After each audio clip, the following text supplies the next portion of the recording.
हरे कृष्णा। दीपावली पर्व के ठीक एक दिन पहले मनाई जाने वाली नरक चतुर्दशी को छोटी दिवाली, रूप चौदस और काली चतुर्दशी भी कहते हैं। मान्यता है कि कार्तिक कृष्ण चतुर्दशी के विधि विधान से पूजा करने वाले व्यक्ति को सभी पापों से मुक्ति मिल जाती है। इसी दिन शाम को दीप दान करने की प्रथा है, जिसे यमराज के लिए किया जाता है। इस पर्व का जो महत्व है, उस दृष्टि से भी यह काफी महत्वपूर्ण त्योहार है। यह 5 पर्वों की श्रृंखला के मध्य में आता है। दीपावली से 2 दिन पहले धनतेरस, फिर नरक चौदस या छोटी दीपावली। इसे छोटी दीपावली इसलिए कहा जाता है क्योंकि दीपावली से एक दिन पहले रात के वक्त उसी प्रकार दिए की रोशनी से रात के तिमिर को प्रकाश पुंज से दूर किया जाता है, जैसे दीपावली की रात को। इस दिन दक्षिण भारत में वामन पूजा का भी प्रचलन है। तो चलिए इतनी सारी खूबियों वाले इस पर्व की 3 रोचक कथाएं सुनते हैं।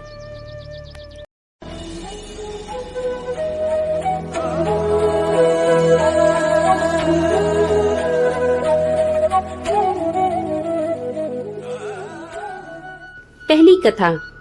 नरकासुर को भौमासुर भी कहा जाता है। कृष्ण अपनी 8 पत्नियों के साथ सुखपूर्वक द्वारिका में रह रहे थे।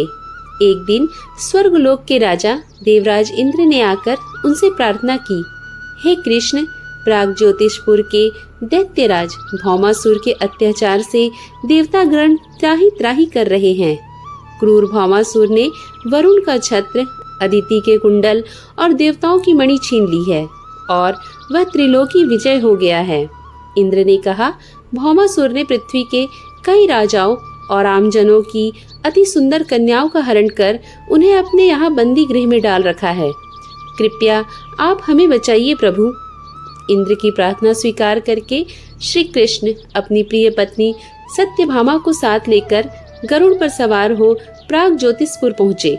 वहां पहुंचकर भगवान कृष्ण ने अपनी पत्नी सत्यभामा की सहायता से सबसे पहले मूर के 6 पुत्रों ताम्र, अंतरिक्ष, श्रवण, विभावसु, नभस्वान और अरुण का संहार किया। मूर दैत्य का वध हो जाने का समाचार सुन भौमासुर अपने अनेक सेनापतियों और दैत्यों की सेना को साथ लेकर युद्ध के लिए निकला। भौमासुर को स्त्री के हाथों मरने का श्राप था, इसलिए भगवान श्री कृष्ण ने अपनी पत्नी सत्यभामा को सारथी बनाया और घोर युद्ध के बाद अंत में कृष्ण ने सत्यभामा की सहायता से उसका वध कर डाला। इस प्रकार भौमासुर को मारकर श्री कृष्ण ने उसके पुत्र भगदत्त को अभय दान देकर उसे प्राग ज्योतिष का राजा बनाया। भगदत्त कौरवों की ओर से महाभारत युद्ध में भी लड़ता है। जिस दिन श्री कृष्ण ने भौमासुर का वध किया था, उस दिन कार्तिक माह की चतुर्दशी थी, इसलिए उसे नरक चतुर्दशी भी कहा जाता है। इस दिन श्री कृष्ण ने भौमासुर अर्थात नरकासुर का वध किया था और उसकी कैद से लगभग 16,000 महिलाओं को मुक्त कराया था। इसी खुशी के कारण दीप जलाकर उत्सव मनाया जाता है। दूसरी कथा। इस दिन दक्षिण भारत में वामन पूजा का भी प्रचलन है। कहते हैं कि इस दिन राजा बलि को भगवान विष्णु ने वामन अवतार में हर साल उनके यहाँ पहुँचने का आशीर्वाद दिया था। इसी कारण से वामन पूजा की जाती है। अनुसार राज बलि बोले, हे भगवान, आपने कार्तिक कृष्ण त्रयोदशी से लेकर अमावस्या की अवधि में मेरी संपूर्ण पृथ्वी नाप ली है। इसलिए जो व्यक्ति मेरे राज्य में चतुर्दशी के दिन यमराज के निमित्त दीप दान करेगा, उसे यम यातना नहीं होनी चाहिए। और जो व्यक्ति इन 3 दिनों में दीपावली का पर्व मनाए, उनके घर को लक्ष्मी जी कभी ना छोड़े, ऐसा वरदान दीजिए। यह प्रार्थना सुनकर भगवान वामन बोले, राजन, ऐसा ही होगा, तथास्तु। भगवान वामन द्वारा राजा बलि को दिए इस वरदान के बाद से ही नरक चतुर्दशी के दिन यमराज के निमित्त व्रत, पूजन और दीपदान का प्रचलन आरंभ हुआ।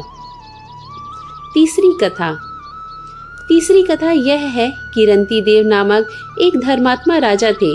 उन्होंने अनजाने में भी कोई पाप नहीं किया था। फिर भी जब मृत्यु का समय आया तो यमदूत उन्हें नरक ले जाने के लिए आ धमके। राजा ने कहा कि आप मुझ पर कृपा करें और बताएं कि मेरे किस अपराध के कारण मुझे नरक जाना पड़ रहा है। यह सुनकर यमदूत ने कहा कि हे राजन, एक बार आपके द्वार से एक ब्राह्मण भूखा लौट गया था। यह उसी पाप कर्म का फल है।